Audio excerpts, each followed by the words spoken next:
The Thompson family huddled together in their worn-down home. They were poor, very poor. The children, little Timmy and baby Sarah, hadn't eaten a proper meal in days. Their clothes were threadbare, barely shielding them from the cold. Their mother, Mary, was a picture of despair. She tried her best, but even finding scraps to feed her children felt impossible. One particularly bleak evening, a stranger appeared at their doorstep. He was a tall man with kind eyes and a warm smile. He had heard whispers in the town of the Thompson family's struggles. The stranger, a Mr. Smith, was known for his generosity, always willing to lend a helping hand. He carried himself with an air of quiet dignity, and his presence seemed to bring a sliver of hope into the Thompsons' desolate home. Mr. Smith looked at the family, his heart heavy with sympathy. He knew that words were not enough. He had to do something. He reached into his coat pocket and pulled out an envelope. It was filled with money, enough to make a difference in their lives. Mr. Smith handed the envelope to Mary. "Here," he said gently. "Please take this. Buy some food, some warm clothes for the children." Mary's eyes welled up, a mixture of disbelief and immense gratitude washing over her. She had never received such kindness from a stranger, let alone a helping hand in their darkest hour. The family watched Mr. Smith disappear into the night, his act of kindness leaving an indelible mark on their hearts. Days turned into weeks, and the memory of his generosity lingered in their home.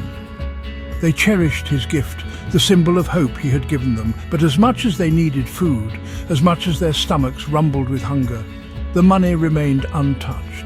Mary kept it safely tucked away, her heart torn between their immediate needs and a future she dared to dream of. The children, too young to understand the weight of their situation, would sometimes ask about the kind stranger and the money he had given them.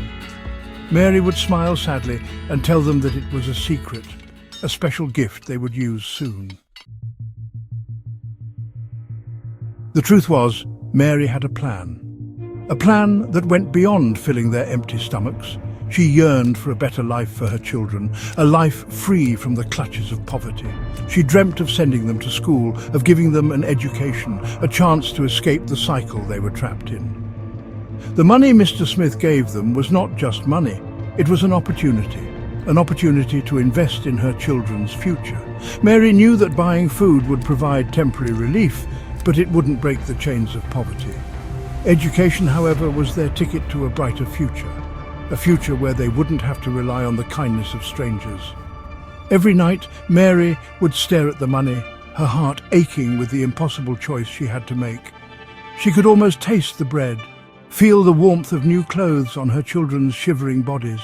But the thought of her children going to school, of learning and growing, fueled her resolve. The Thompson family's story is a stark reminder that charity goes beyond simply meeting immediate needs. It's about empowering individuals, giving them the tools to break free from the shackles of poverty.